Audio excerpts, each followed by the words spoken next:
তাফসীর মাহফিল CHP।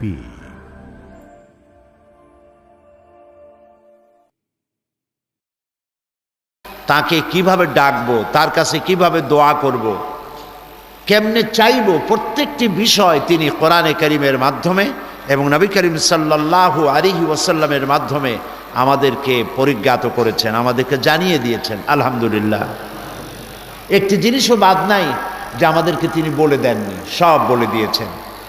এই পৃথিবীতে যিনি পাহাড়িয়া এলাকায় গিরিপথ তৈরি করেছেন মানুষের চলাফেরার জন্য, সমুদ্রে নাবিকদের জন্য চলাফেরার জন্য আকাশে তারকাখচিত করেছেন, মরুভূমির মধ্যে দিক নির্দেশনা পাওয়ার ব্যবস্থা করেছেন, সে আল্লাহ তাআলা আমাদের জীবনের বাঁকে বাঁকে, অর্থনীতি রাজনীতির মোড়ে মোড়ে, জীবন চলার বাঁকে বাঁকে আমার চলার পথের কোনো নির্দেশনা দেননি, এই কথা চিন্তা করাও একটি বোকামি ছাড়া আর কিছুই না। তিনি সৃষ্টি করেছেন, পথ বলে দিয়েছেন, সেই পথের দিশা দিয়েছেন যে কিতাবের মধ্যে, সেই কিতাবের নাম কোরআন শরীফ। বলেন কিতাবের নাম কি? কোরআন শরীফ। খুব সাদা মাঠা কথায় আমার ব্যক্তিগত আমার অত্যন্ত স্নেহাস্পদ জনাব ডাক্তার সৈয়দ আব্দুল্লাহ মোহাম্মদ তাহের, তার আব্বা বড় অলিউল্লাহ মানুষ ছিলেন, বড় আলেম ছিলেন, দুনিয়া থেকে বিদায় হয়ে গিয়েছেন। আল্লাহ তাকে জান্নাতুল ফেরদাউসের মেহমান বানিয়ে নিন। তিনি বিশাল একটি ছাত্র সংগঠনের নেতৃত্ব দিয়েছেন সারা দেশব্যাপী। তিনি যুদ্ধের ময়দানের জেনারেল। আজকে পার্লামেন্টে তিনি তার যোগ্য ভূমিকা রাখছেন। আমি আস্তে আস্তে শুনতেছিলাম এবং এখানে এসেও শুনলাম সেই কথাটি তিনি রিপিট করেছেন। সব জিনিসের একটি চলার পথ নির্দিষ্ট আছে। এ মানব গোষ্ঠীকে কোন পথে চলবে সেই পথ আল্লাহ দেননি, এই কথা বলা বেকুবি ছাড়া আর কিছুই নয়। আল্লাহ তাআলা পথ বলে দিয়েছেন, সে পথের নাম ইসলাম। পথের নাম কি? আর সেই ইসলামকে বোঝার জন্য আল্লাহ দিয়েছেন কোরআন শরীফ, আর দিয়েছেন যোগ্য নেতা, যাকে অনুসরণ করে চলা যায়। ওই রকম নেতা আল্লাহর আকাশের নিচে জমিনের উপরে নিষ্কলুষ, নিখুঁত, সলিড, এরকম নেতা পৃথিবীতে আর আসে নাই। তিনি বিশ্বনবী মুহাম্মদুর রাসূলুল্লাহ সাল্লাল্লাহু আলাইহি ওয়াসাল্লাম। ফাআইনা তাযহাবুন, তারে ফালাই রাখা যাও কই, কোথায় দৌড়াও, কোন নেতার পিছনে দৌড়াও? তিনি হচ্ছেন আসল নেতা, যিনি কোরআন দিয়ে নিজেকে সাজাইছেন। সুবহানাল্লাহ। হযরতে আয়েশা, তিনি আমাদের কি বলেন? গোটা বিশ্বের, সমগ্র বিশ্বের মোমেন মোমেনাত যারা কিয়ামত পর্যন্ত, সমস্ত মোমেন মোমেনাতদের মা, উম্মুল মুমিনিন হযরতে আয়েশা সিদ্দিকা রাদিয়াল্লাহু তাআলা আনহা, যার শানে কোরআনের আয়াত নাজিল হয়েছে। সুবহানাল্লাহ। তার কাছে প্রশ্ন করা হয়েছে, মা, রাসূলুল্লাহর চরিত্র সম্পর্কে কিছু বলুন। হযরত আয়েশা বললেন, তোমরা কি কোরআন পড়ো নাই? তারা বললেন, কোরআন তো পড়েছি। হযরত আয়েশা বলেন, কোরআন যদি পড়ে থাকো তাহলে রাসূলুল্লাহর চরিত্র জানার জন্য আমার কাছে কেন প্রশ্ন তুলেছ? কোরআনে কারিমে তোমরা যা পড়েছো তার বাস্তব নমুনা যদি দেখতে চাও তাহলে আল্লাহর নবীর দিকে তাকায়া দেখো। রাসূলুল্লাহ ছিলেন কোরআনের মুজাসসাম নমুনা। তিনি জীবন্ত কোরআন ছিলেন, চলমান কোরআন ছিলেন। আমরা তো কোরআন বুঝি না, বুঝতেও চেষ্টা করি না, বাড়িতে রাখি, চুমা খাই, মাথায় লাগাই, বুকে লাগাই, কোরআনের বোঝার জন্য চেষ্টাও করি না। সাহাবাই কিরামের মধ্য থেকে কোন কোন সাহাবীর সূরা বাকারার মতো একটি সূরা শেষ করতে সময় লেগেছিল, কারো কারো 3 বছর 5 বছর এরকম সময় লেগেছে একটা সূরা পড়তে। এই কারণে সময় লেগেছে, কারণ তারা ওইভাবে প্রতিযোগিতামূলক খতম করতেন না যেভাবে আমরা খতম করি।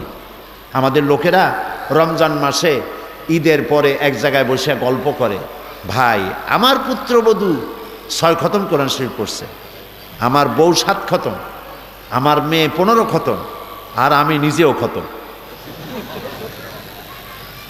এরকম কোরআন শরীফ প্রতিযোগিতা করে খতম করার জন্য তো কোরআন আসে নাই ভাই, কি বলেন? এই জন্য আসছে কোরআন শরীফ।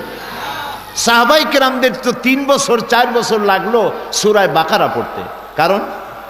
কারণ হচ্ছে তারা একটি আয়াত তেলাওয়াত করেছেন, অর্থ এবং ব্যাখ্যা বুঝেছেন, বাস্তব জীবনে তা আমল করেছেন, তারপরে আবার আরেকটি আয়াত পড়েছেন, বুঝেছেন, আমল করেছেন, তারপরে আরেকটি আয়াত পড়েছেন। এরকম করে সাহাবায়ে কেরাম কোরআন পড়তেন, বুঝতেন, বাস্তব জীবনে তা আমল করতেন। সেজন্যই রাস্তা দিয়া যখন সাহাবায়ে কেরাম হেঁটে যেতেন, দর্শকরা মনে করত যেন জীবন্ত কোরআন শরীফ হেঁটে যেতেছে, যেন চলমান কোরআন। তাদের কথার মধ্য দিয়ে কোরআনের সুগন্ধ বেরোচ্ছে। তাদের আমল, তাদের আখলাক, তাদের বিয়ে শাদী, তাদের ওঠা বসা, তাদের চলাফেরা, তাদের রাজনীতি, তাদের অর্থনীতি, তাদের বক্তৃতা, তাদের বিবৃতি, তাদের সংস্কৃতি, তাদের তামাদ্দুন, তাদের তাহজিব, তাদের জীবনের প্রত্যেকটি পলক, প্রত্যেকটি মুহূর্ত কোরআন দিয়ে সাজানো। সুবহানাল্লাহ। কোরআন তো এই জন্য আসছিল। কোরআন চুমা খাওয়ার জন্য আর খালি তেলাওয়াতের জন্য আসে না, খালি জ্বলবে আর এরকম করে ঝুলে ঝুলে, এই জন্য আসেনি কোরআন শরীফ। কোরআন শরীফ পড়তে গেলে জোলা লাগে কোন কামে? কিছু লোক আছে দেখছেন, কোরআন শরীফ পড়তে গেলে জোলা লাগবে, আর না হয় আজানের মতো কানে হাত দেওয়া লাগবে। এটা দরকারটা কি? ধীরে সুস্থে পড়েন, আদবের সাথে পড়েন। এই সামনে সামনে এরকম এরকম করে জোলার দরকার কি? কোরআন শরীফ আদব সহকারে পড়ুন, বুঝতে চেষ্টা করুন, বোঝার নিয়ত করে পড়ুন।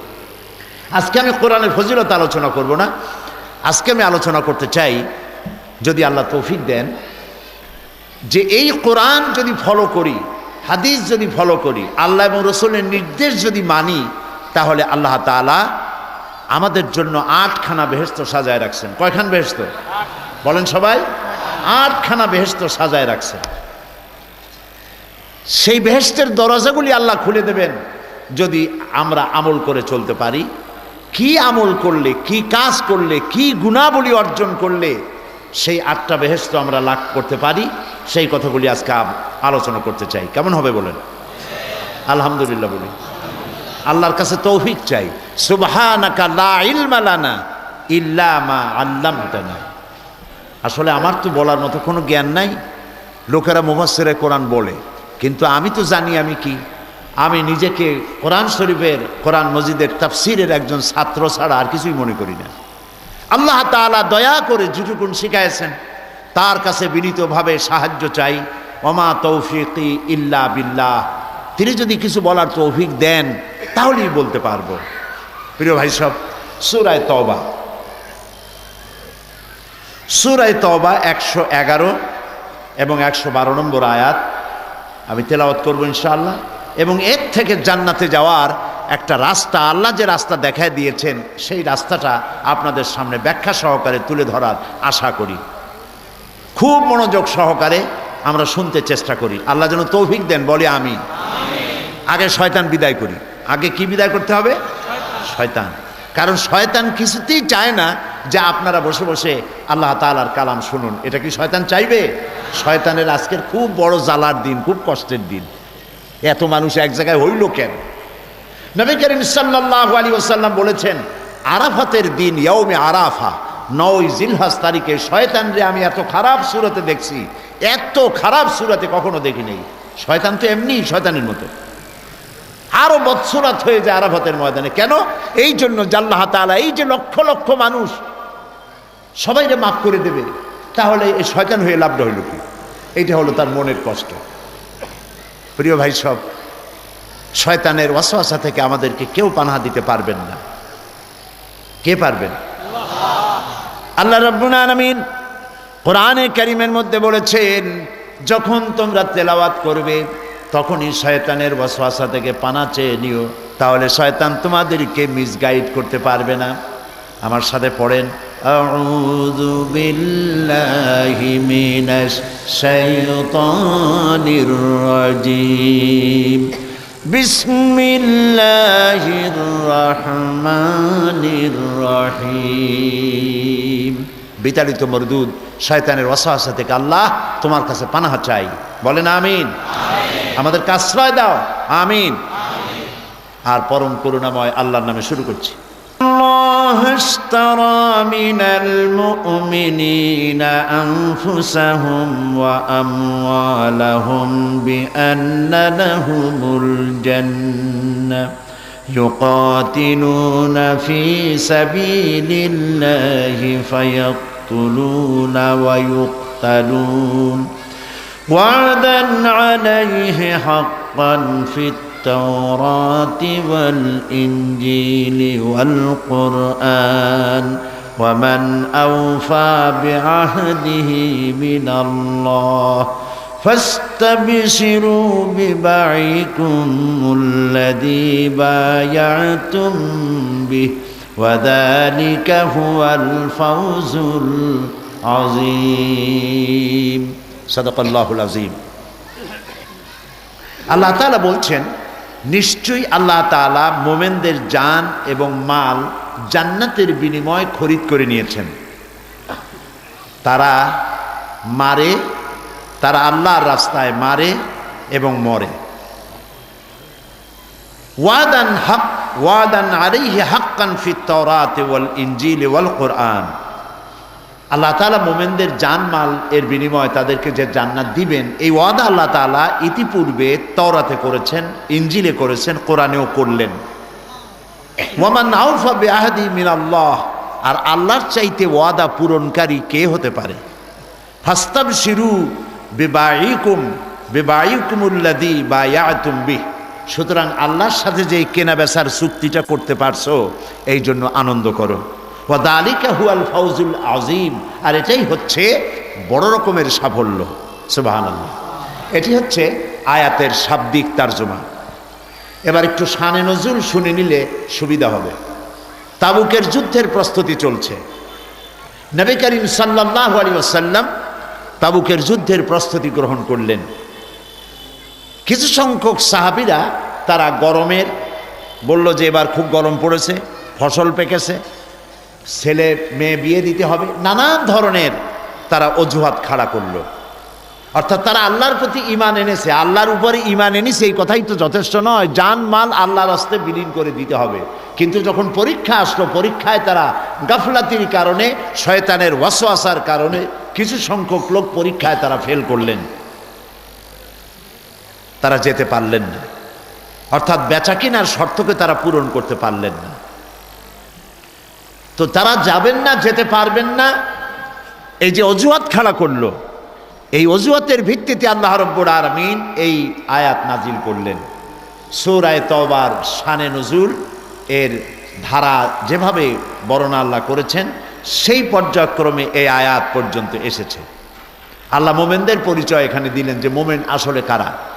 তোমরা যারা বাড়িতে বসে থাকলে তোমরা, না যারা জান মাল নিয়ে জেহাদে ঝাঁপায়ে পড়েছে তারা, এখানে আল্লাহ তাদের পরিচয় দিচ্ছেন। আল্লাহ তাআলা বলছেন, ইন্নাল্লাহা আশতারা মিনাল মুমিনিনা আনফুসাহুম ওয়া আমওয়ালাহুম বিআন্না লাহুমুল জান্নাহ। নিশ্চয়ই আল্লাহ তাআলা মুমিনের জান এবং মাল খরিদ করে নিয়েছেন, বিনিময় দিয়েছেন কি বলেন সবাই? আচ্ছা, একটা প্রশ্নের জবাব তো দেন। আল্লাহ বলতেছেন আমি মোমেনদের জান মাল কিনে নিয়েছি। জান মাল কার? আমার জান আমার মাল, আপনার জান আপনার মাল কার? তো আমার জিনিস আমি কিনি কেমনে? এটা তো আল্লাহর জিনিস, আল্লাহ আবার কিনলেন কেমনে? এর অর্থটা কি? এর অর্থটা হচ্ছে জান মাল আল্লাহ তাআলা আমার কাছে আমানত রেখেছেন কিছুদিনের জন্য, ফর দ্য টাইম বিং, কিছুটা সময়ের জন্য আমার কাছে আমানত রেখেছেন। এটার মূল মালিক হচ্ছেন আল্লাহ। এর মূল মালিক কে? এই যে জমিনের উপর বসা আছেন, এই জমিনটা কারো না কারো, সেখান থেকে ওয়াকফ স্টেটের কাছে আসছে। যে বাড়িতে আপনি বাস করেন সেই বাড়িটা আপনার নামে, কিন্তু গভর্নমেন্ট যদি ইচ্ছে করে তাহলে আপনার বাড়ির উপর দিয়ে রাস্তা চালায় দেবে, আপনাকে কিছু কম্পেনসেশন দিয়ে দেবে, কিছু ক্ষতিপূরণ দিয়ে দেবে। তাহলে আপনি মালিক, এরপরে গভর্নমেন্ট মালিক, আর সব কিছুর মালিক হচ্ছেন, এই মালিকানা ভোগ করবেন কিছু সময়ের জন্য আমানত, কিন্তু মূল মালিক আল্লাহ। মূল মালিক কে? কোরআনে কারিমে আল্লাহ রাব্বুল আলামিন বলেন, লিল্লাহি মা ফিস সামাওয়াতি ওয়া মা ফিল আরদ, আকাশ এবং জমিনে যা কিছু আছে এর একচ্ছত্র মালিকানা আল্লাহ রাব্বুল আলামিনের। সবটার মালিক আল্লাহ তাআলা। তো তিনি কিনলেন কি? আমার জান আমার মাল, এটা সবটাই আল্লাহর। আল্লাহ কিনে নিলেন কি? কিনলেন আমার ইচ্ছাটা। তার মানে হচ্ছে আমার কাছে আমানত যে মালটা রাখা হয়েছে, যে জানটা রাখা হয়েছে, এই জানটা, এই মালটা আল্লাহর ইচ্ছার বাইরে খরচ করতে পারবো না। কথা কি বুঝে আসছে? কথা বুঝে আসছে? খরচ করতে হলে আল্লাহর রাস্তায় খরচ করতে হবে। যারা এই জানমাল বিক্রি, আল্লাহ আমাদেরকে জানমাল কিনে নিয়েছেন, বিনিময় জান্নাত দিয়েছেন, এটা একটা এগ্রিমেন্ট হয়ে গেছে, একটা চুক্তি হয়েছে। কার সাথে বলুন? সেই চুক্তিটা হয়েছে কিসের সূত্র দিয়ে? কালেমার সূত্র দিয়ে। যখনই আমরা পড়েছি লা ইলাহা ইল্লাল্লাহু মুহাম্মাদুর রাসূলুল্লাহ, এই কলেমার সূত্র দিয়ে আমার জান মাল সবটা আল্লাহর কাছে বিক্রি হয়ে গেছে। এখন আমি ইচ্ছা করলেই আমার টাকা, আমার পয়সা যারে তারে চান্দা দিতে বলেন পারি না। আমার জীবনটা যেখানে সেখানে খরচ করতে পারি না। যেমন ধরেন, আমাদের কোনো লোক যদি মারা যায়, কোনো মুসলমান যদি মারা যায়, কবরের সময়, কবরে রাখার সময় কি বলা হয়? বিসমিল্লাহে ওয়ালা মিল্লাতে রাসূলিল্লাহ। মানে কি? মানে হলো আল্লাহর নামে রসুলের দলে উঠাই দিয়ে গেলাম। সোজা কথায় বলতে পারেন যে আল্লাহর নামে রসুলের গাড়িতে উঠাই দিয়ে গেলাম, রসুলের দলে উঠাই দিলাম। এখন আপনি একটু চিন্তা করেন, একটু ভাবুন, অল্প সময়ের জন্য একটু চিন্তা করুন, আল্লাহর নামে রসুলের দলে উঠাইলেন কারে? এই লোকটি যখন যুবক ছিল, সে যখন কলেজে বিশ্ববিদ্যালয়ে পড়াশোনা করত, ছাত্র জীবনে দেওয়ালে দেওয়ালে যা কিছু সে লিখেছে আল্লাহর কাজে লাগে নাই। সে যে হরতাল করেছে, মিছিল করেছে, বক্তৃতা বিবৃতি দিয়েছে, আল্লাহর কাজে লাগে নাই। তারপরে যখন ছাত্র জীবন চলে গেল, কবি হলো, সাহিত্যিক হলো, তার একটি কবিতা, তার সাহিত্যের একটি লাইন আল্লাহর কাজে, রসুলের কাজে লাগে নাই। অথবা সে রাজনীতিবিদ হলো, তখন সে যে বক্তৃতা করলো, হরতাল করলো, মিছিল করলো, বক্তব্য রাখলো, তার কোনো চিন্তা চেতনা, তার কোনো কাজ আল্লাহর কাজে, রসুলের কাজে লাগলো না। অবশেষে যখন এই লোকটি মারা গেল, রসুলের গাড়িতে কারে উঠাইলেন?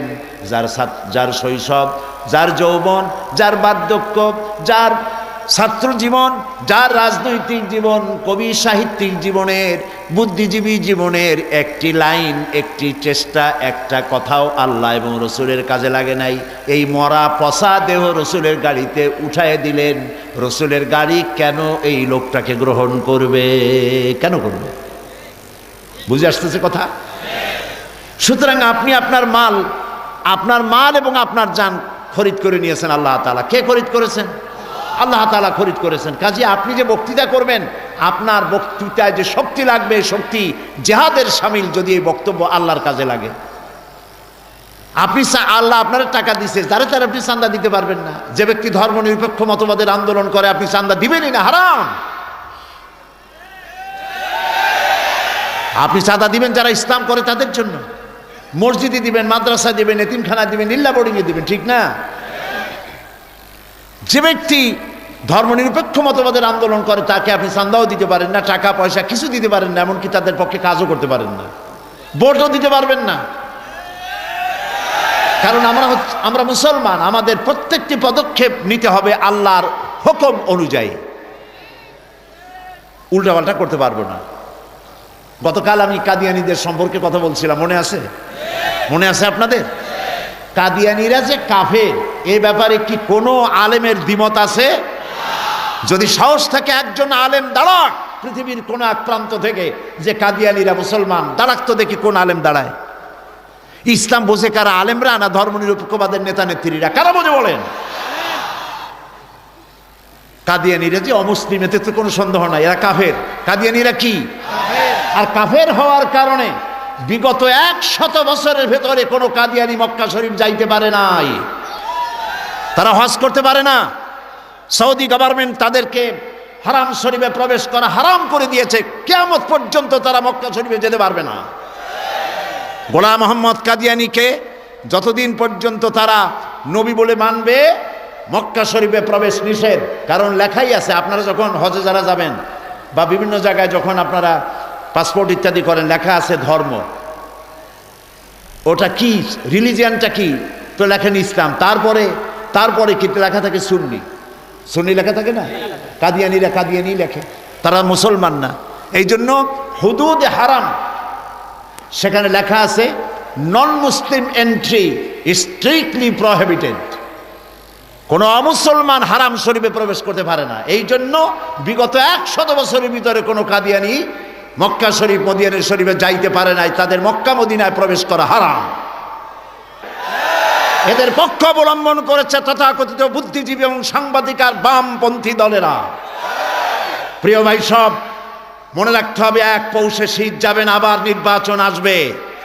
যারা কাদিয়ানীদের পক্ষে বিবৃতি এবং বক্তব্য রেখেছে, বাংলাদেশের মুসলমান তাদেরকে একটি ভোটও দেবে না।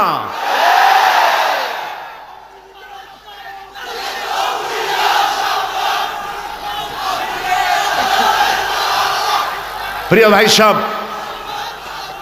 সমস্ত শিরক এবং বিদআত আর কুফরির পথে তারা কাজ করে।